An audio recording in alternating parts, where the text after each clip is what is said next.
Olá, coincidentemente estou gravando esse vídeo no momento em que estão sendo apuradas as urnas das eleições nos Estados Unidos. Não se sabe ainda quem vai vencer, mas eu tenho certeza que vocês estão muito tristes pela derrota do Kanye West. Né? Eu imagino que muitos de vocês esperavam a vitória dele. Infelizmente, agora o Kanye West não tem mais chances de vencer essas eleições. Mas olha que coincidência.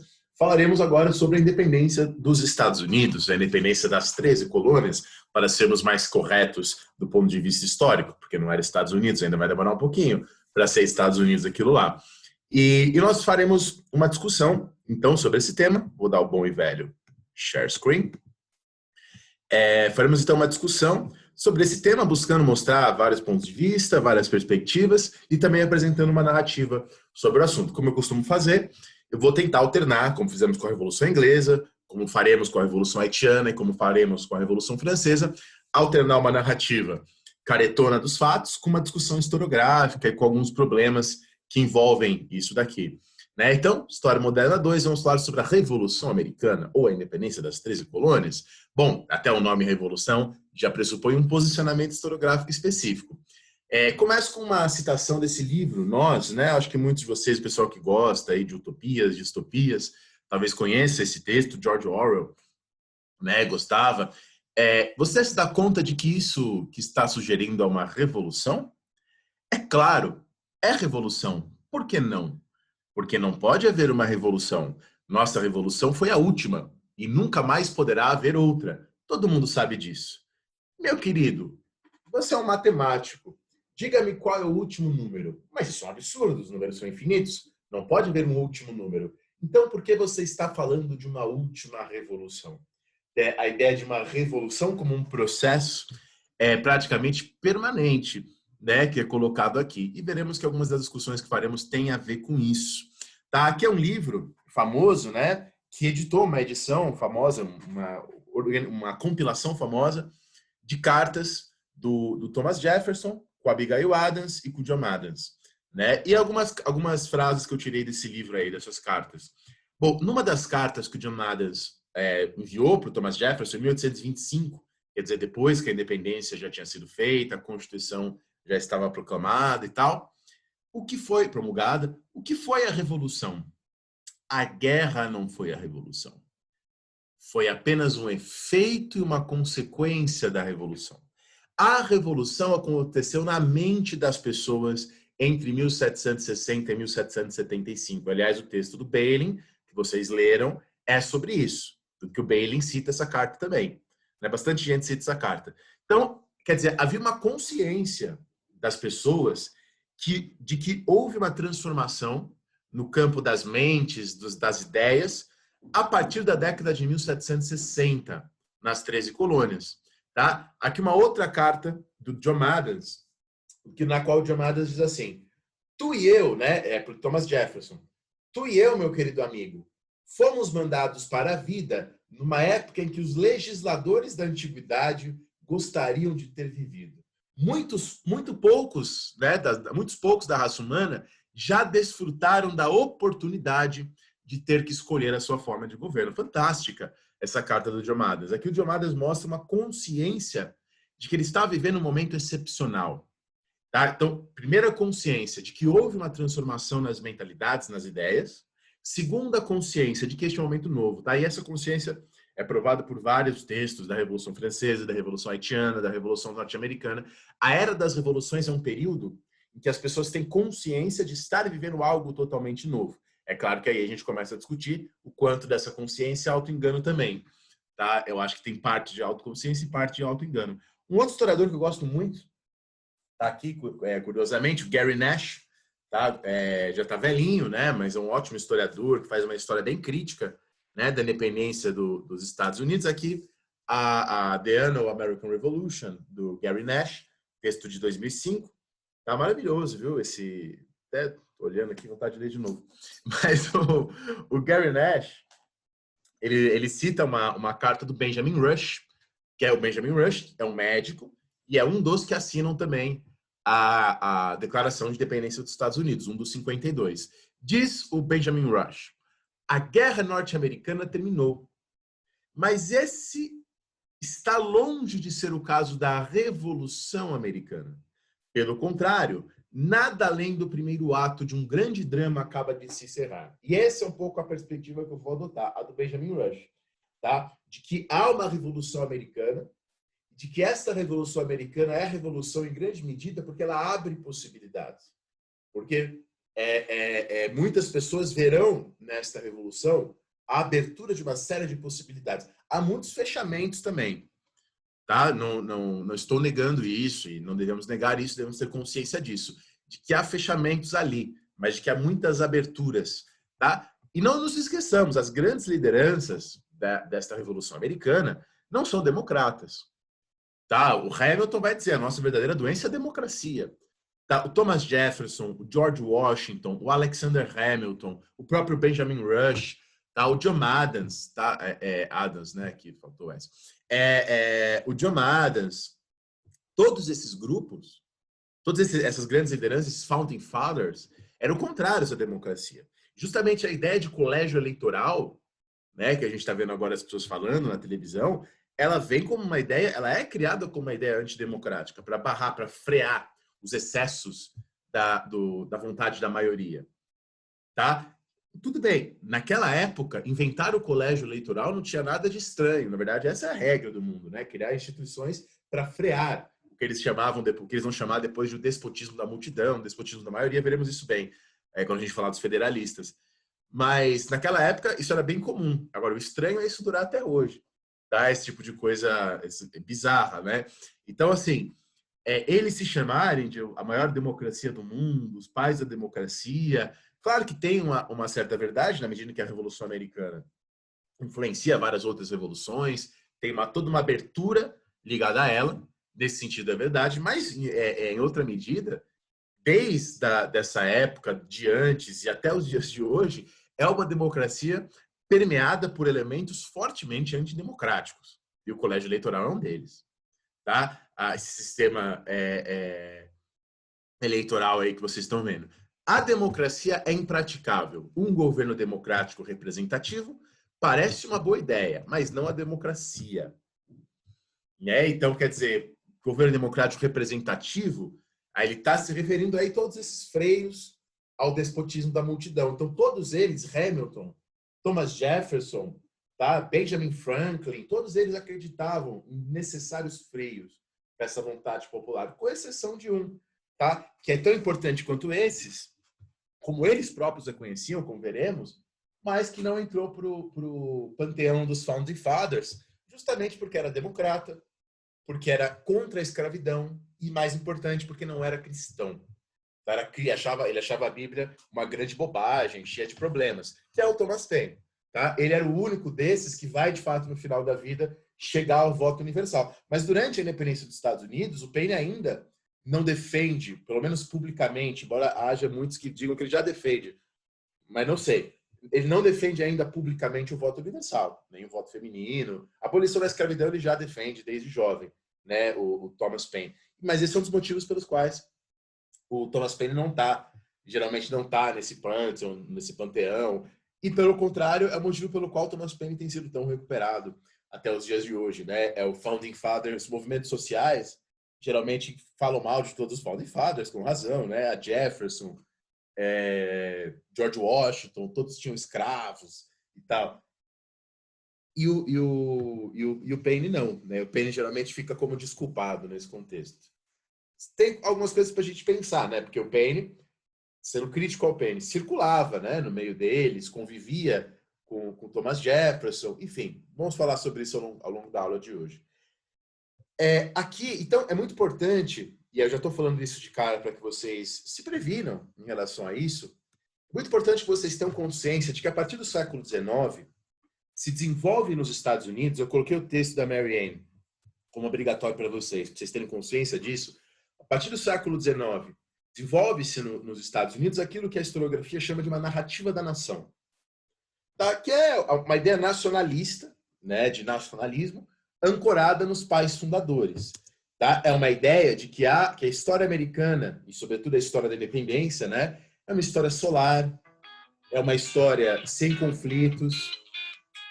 Espera aí que eu vou ver quem está me ligando. era do oculista. E então a questão é, cria-se nos Estados Unidos uma narrativa solar, né, a tal da narrativa da nação, de que a história é uma história sem conflito, é uma história dos Founding Fathers, eles são a maior democracia do mundo, e esse tipo de coisa, né? Que nós sabemos e geralmente o que vem a nós, por meio dos filmes, é essa narrativa da nação, tá? E não a história dos Estados Unidos. Tá? O que geralmente vem a nós é a narrativa da nação, e não a história dos Estados Unidos. É claro que nós, aqui na América Latina, estamos num lugar um pouco mais confortável para analisar a história dos Estados Unidos, né? Vocês olham esse quadro oficial da família do George Washington e imediatamente vocês, como latino-americanos, vão perceber todas as relações de poder, raciais, de gênero, de classe, que estão colocadas só nessa narrativa da nação, só nessa pintura, já estão postas aí. Vocês já conseguem ver essa pintura com muita clareza a partir de uma perspectiva crítica, tá? Mas é muito curioso, se vocês pegarem a historiografia americana, os historiadores americanos, é muito curioso como isso perpassa. Até uma historiografia que se apresenta como crítica reproduz os elementos dessa narrativa da nação, tá?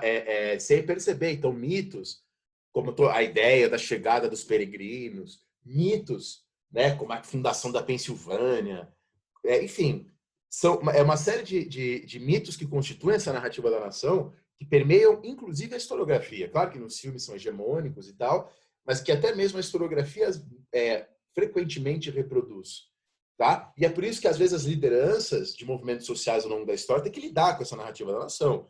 Claro que o Martin Luther King percebia os problemas dessa narrativa, mas o Martin Luther King, por exemplo, no seu discurso, não vai negar, né, diferente de outros movimentos da época do Martin Luther King, mas o Martin Luther King não vai negar a narrativa da nação. Ele vai tentar se apropriar dela, tá? Fazer uma outra leitura dela, quando o Martin Luther King dizia os pais fundadores não nos deram cheque em branco, né? Enfim, o que talvez seja até uma coisa hábil no período, discutimos isso em outro momento, né? Não é a aula de hoje. Só quero mostrar para vocês como essa coisa da narrativa da nação, dos pais fundadores, é forte, permeia e às vezes até vocês reproduzem. Movimentos sociais atuais, né, como o Black Lives Matter, que vocês conhecem muito bem, melhor do que eu, negam a narrativa da nação, se opõem à narrativa da nação. Tá? E aí vão buscar outros heróis, outros nomes na história, outra história americana, né, para lembrar do nome daquele filme super bom.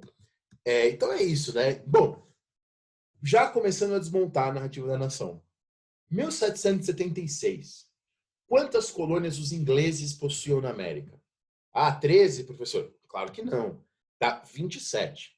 Tá? Os ingleses possuíam 27 colônias na América em 1776, no ano da independência. Quais eram? Você tinha as 13 colônias: New Hampshire, Massachusetts, Connecticut, Rhode Island, Nova York, Pensilvânia, Nova Jersey, Delaware, Maryland, a Virgínia, Carolina do Norte, Carolina do Sul e a Geórgia. Tá? Além das 13 colônias, tá? Que juntas têm mais ou menos o tamanho da Venezuela, tá? Tinha Jamaica, Antigua, Barbados, Dominica, Granada, Montserrat, Saint Kitts, São Vincent, Tortola, né, as Ilhas Virgens e Tobago. Essas são as colônias importantes da Inglaterra. Tá? Essas são as colônias que produzem açúcar, rum e melado. Nos termos da época, essas são as joias da metrópole. Então, a primeira coisa importante para compreender a independência, as 13 colônias eram, sem dúvida, as partes menos importantes das colônias da América que a Inglaterra tinha. Eram as partes menos lucrativas.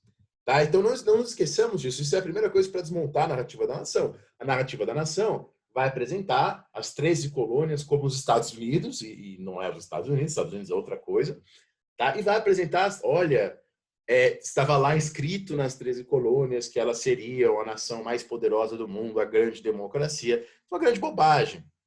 Tá? Bom, aliás, no século XVIII você tem, veremos ainda, falarei sobre isso hoje, a Nova Escócia, a Terra Nova e Quebec, que vão se juntar a essas aí como colônias importantes.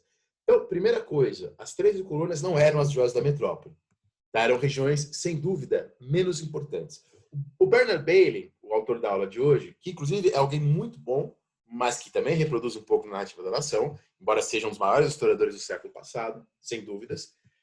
O Bernard Bailey divide a Revolução Norte-Americana em 3 etapas, em 3 fases. Primeiro, ele vai falar daquele período que o John Adams chamou de o período da transformação das mentes, tá? 1763, 1776. É quando a Inglaterra vai criando aqueles impostos, lei do açúcar, lei do chá, lei do selo, que vocês sabem, e junto a isso, como está no texto da aula de hoje, uma transformação de conceitos, de mentalidades, de ideias.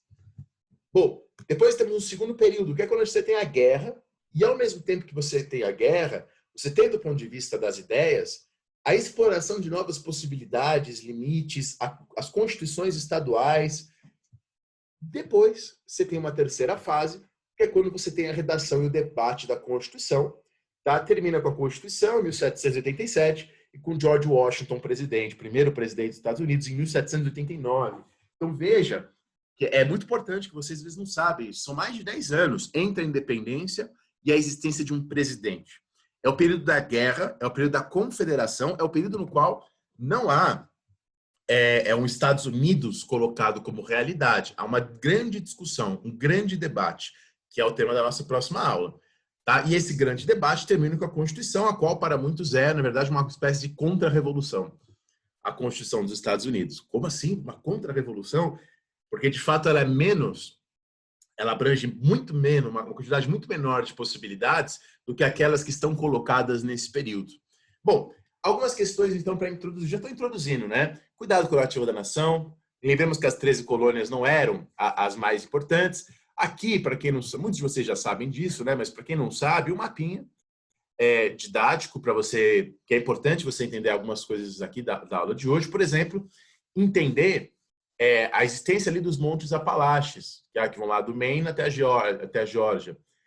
Por conta desses montes, é muito difícil você viajar, tá, das planícies da costa atlântica para as pradarias do oeste.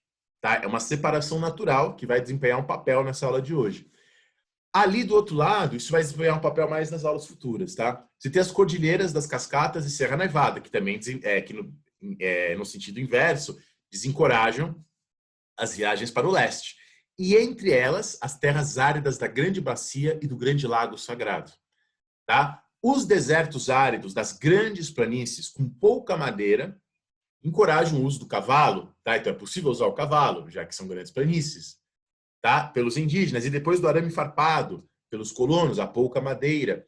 Tá? Os Apalaches tornaram mais fácil para os franceses, que vão estar ali no que hoje é o Canadá, chegarem ao interior da América pelo Canadá. Tá? O Mar do Caribe, e por último o Mar do Caribe, ali, veja, é muito próximo, né? O sul dos Estados Unidos, de Cuba, da Jamaica, do Haiti, que nós falaremos adiante, será a porta de entrada, então, para europeus e para populações vindas do continente africano. Bom, mas então uma questão historiográfica importante. A Revolução Norte-Americana foi mesmo uma revolução? Isso é uma discussão. Tá? Bom, o discurso forte na independência dos Estados Unidos, é um dos discursos mais fortes, é que a independência é uma retomada das antigas liberdades. Nesse aspecto, é uma revolução que se assemelha às revoluções inglesas, no qual também esse é o discurso predominante, a retomada do direito consuetudinário. Mas assim como nas revoluções inglesas, a primeira coisa que eu tenho a dizer para vocês, a gente já viu lá com a frase do Hobbes, lembra? É que acreditando que você está retomando o passado, frequentemente você está criando uma coisa nova, inédita. Isso é a primeira coisa. Então, isso não é um argumento para dizer que não é uma revolução. Porque, frequentemente, em nome do passado, eu estou criando um futuro novo, já que esse passado tem a ver com uma apropriação, uma representação. Segunda coisa. Então, lembremos da frase do Benjamin Rush, que não é o único. Tá? Você tem o Paine, você tem o Elihu Palmer, você tem o Joel Barlow, posso citar aqui uma lista, porque é isso que eu estudo. Você tem um grupo de pessoas ali nas 13 colônias que tem demandas mais radicais, como diz parte da historiografia, que vão abrir a partir da Revolução Norte-Americana, encontrar espaço a partir da Revolução Norte-Americana para defender o fim da escravidão, a igualdade de sexos. A igualdade de sexos não é uma expressão anacrônica, professor? Não. Há um termo, há um livro de uma mulher, a gente vai ver esse livro, com esse nome, que é publicado durante a independência, sobre a igualdade dos sexos. Tá? Então, tem uma questão, né? Existe uma abertura que as revoluções provocam. Essa é a minha visão das revoluções, como eu tenho falado para vocês. Existe um processo de abertura à modernidade que essas revoluções estão colocando, o que não significa que não estejamos sendo críticos, que não devemos ser críticos em relação a elas, entendendo os fechamentos que são colocados imediatamente durante esses processos. Os direitos sagrados da humanidade não devem ser buscados entre os velhos pergaminhos e registros mofados. Tá? Eles estão escritos como se por um raio de sol em todo o volume da natureza humana e nunca podem ser apagados ou obscurecidos. Então aqui o Hamilton, que é um founding father classicão, do panteão, ele mesmo já fala que não estamos retomando antigas liberdades, estamos retomando a natureza. Tá? Bom, então é curioso. O Gordon Woods, que foi orientando do Bailey, está vivo ainda, escrevendo, o Gordon Woods, ele já tem a narrativa da nação no Gordon Woods é mais forte do que no próprio Bailey, embora ele seja mais jovem que o Bailey. Gordon Woods diz: a Revolução Americana sempre pareceu um movimento incomumente intelectual e conservador, conduzido não para criar novas liberdades, mas para preservar as antigas. Tá? De fato, esse discurso aparece muito. Tá? Porém, e o próprio Gordon Woods, na Revolução Americana, 2 livros distintos dele, O Radicalismo da Revolução Americana, que é tá aqui também, que é um ganhador do prêmio Pulitzer, tá? Não tem em português. E esse livro Revolução Americana, ele tem em português. É um livro muito bom, mas assim, se vocês lerem, vocês vão perceber a coisa narrativa da nação com muita clareza.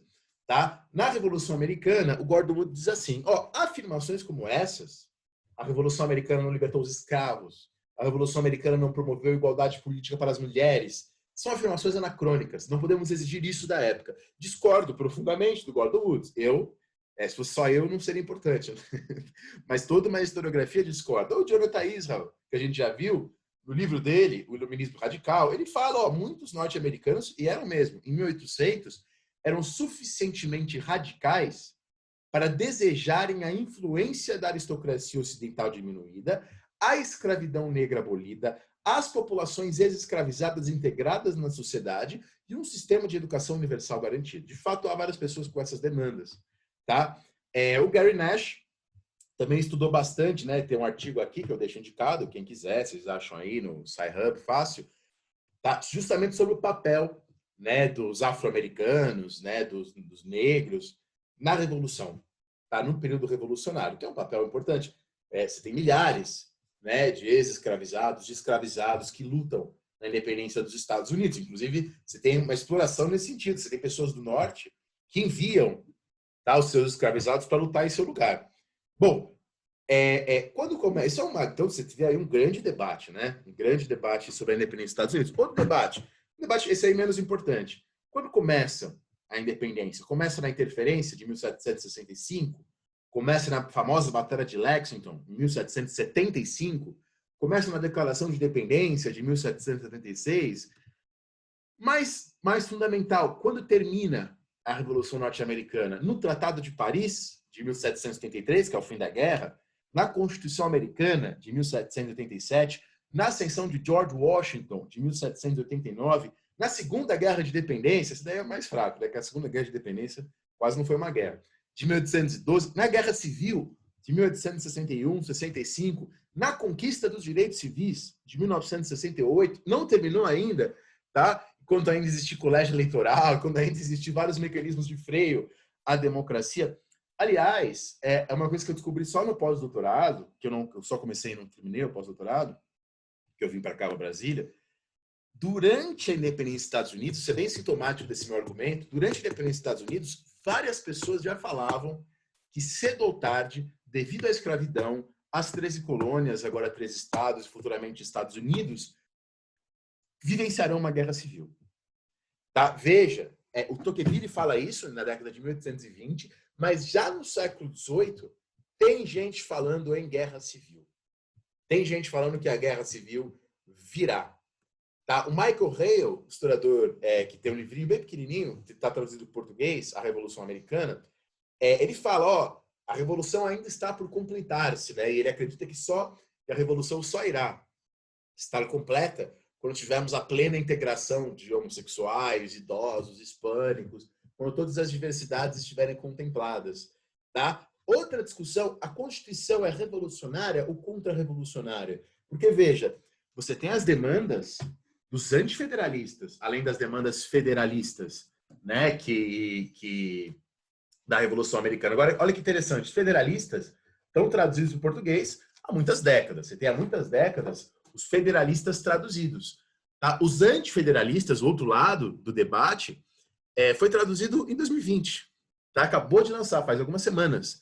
Tá? Que lançou pela editora, para vocês ficarem orgulhosos, da UNB. Tá? Pela primeira vez na história, nós temos os antifederalistas em português. Tá? Eu não deixei como texto obrigatório, porque quando eu fiz o programa do curso, ainda não tinha. Né? Quem quiser, tem um livro, que agora eu vou passar vergonha, porque eu só tenho xerox, tá? The Other Founders, né? Os Outros Fundadores, que é justamente sobre os antifederalistas, que é outro grupo aí nesse contexto, né? Então, eu gosto muito de mostrar essas revoluções como um período de grande experimentação. Você tem os vencedores naquele momento, tá? E aí são escravocratas, a George Washington, né? Aqui, putz, votei muito. Mas são escravocratas, homens, brancos, e é isso aí. Mas você tem vários outros projetos que estão ali colocados, tá? E que depois serão retomados. Tá? Você tem, nesse momento, vai ter a gente na Ampu, vai conversar com o historiador, que é meu amigo lá de Wisconsin, que é o Harvey Kay.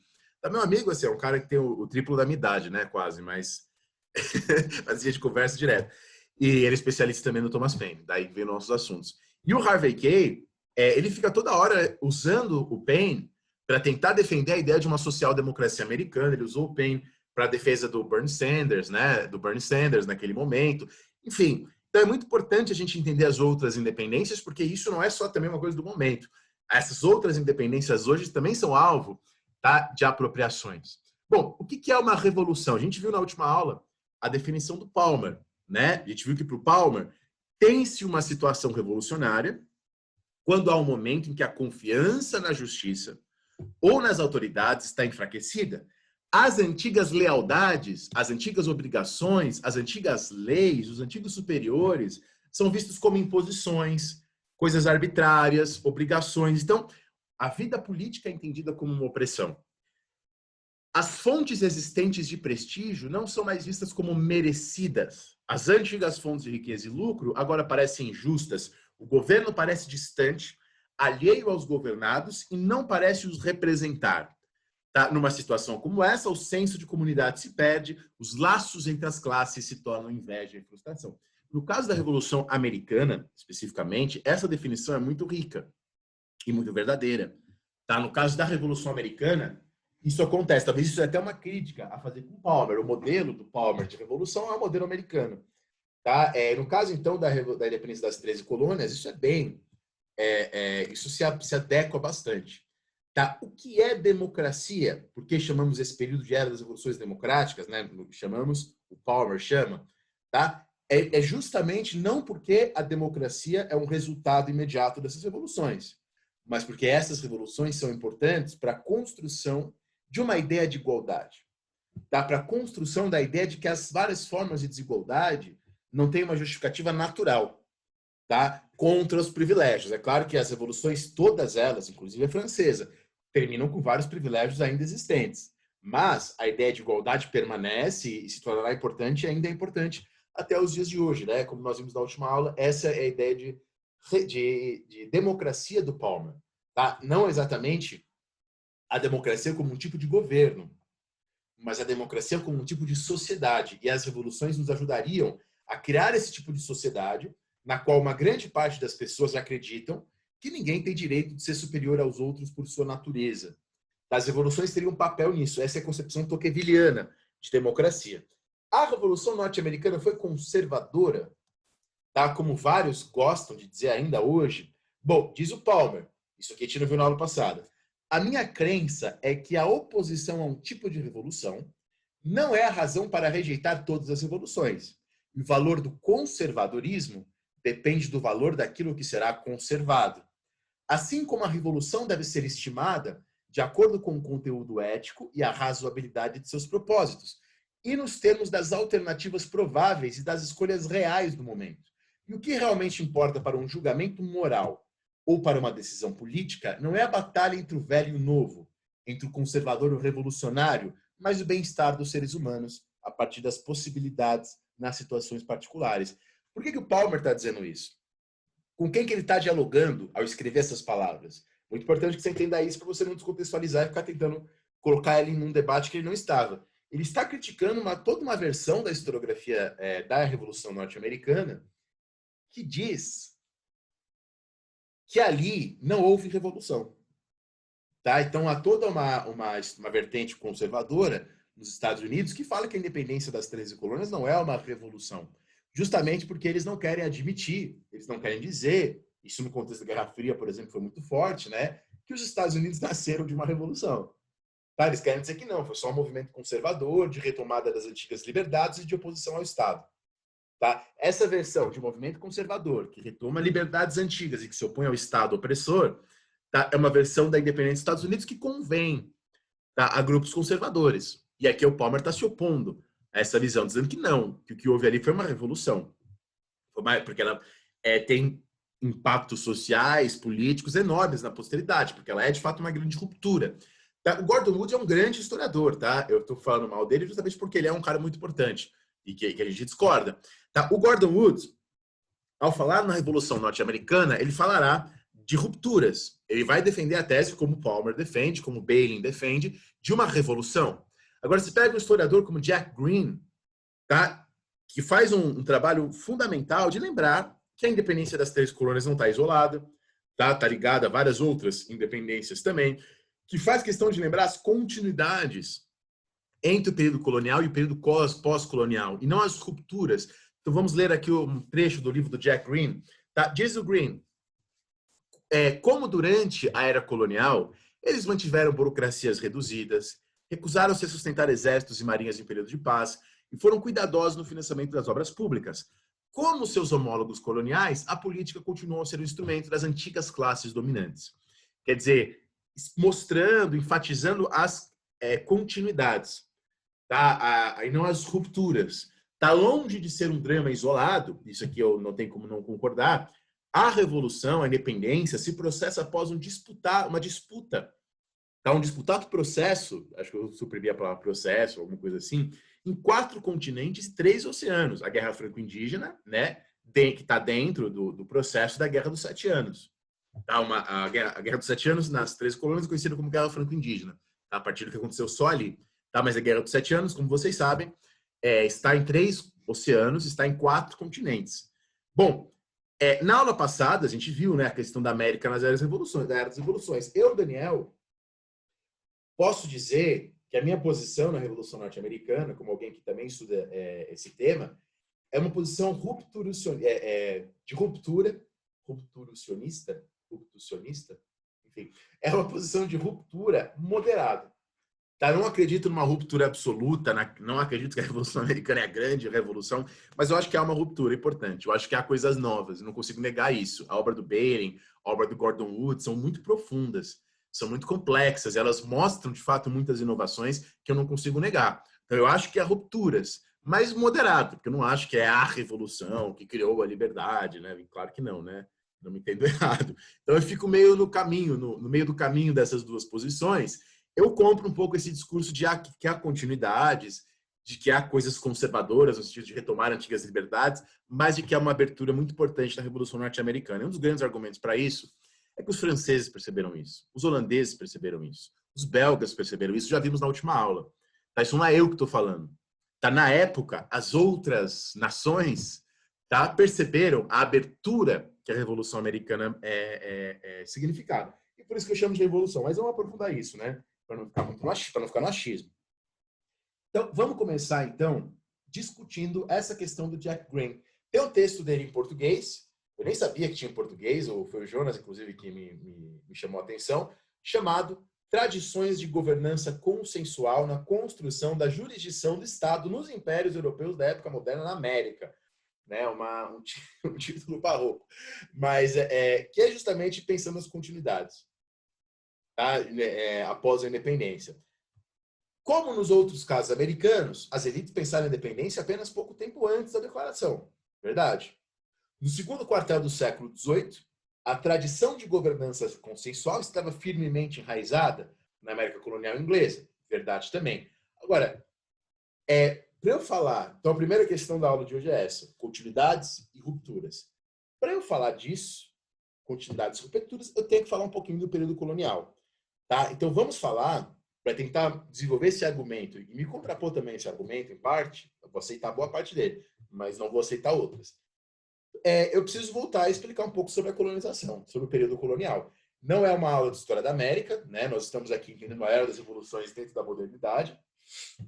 Então eu vou passar algumas coisas meio superficialmente, meio genericamente. Mas vou fazer um resumo, uma síntese aqui do período colonial norte-americano. Me perdoe, porque não é uma aula de história dos Estados Unidos, história da América, então várias coisas eu vou passar rápido, vou pular, vou ficar só no que me interessa para o meu argumento. Tá bom? Depois vocês têm outras matérias para discutir isso, o período colonial com mais profundidade. Então faremos agora um panorama. Mas antes de eu fazer esse panorama, eu vou tomar um café. Stop share. Pause recording.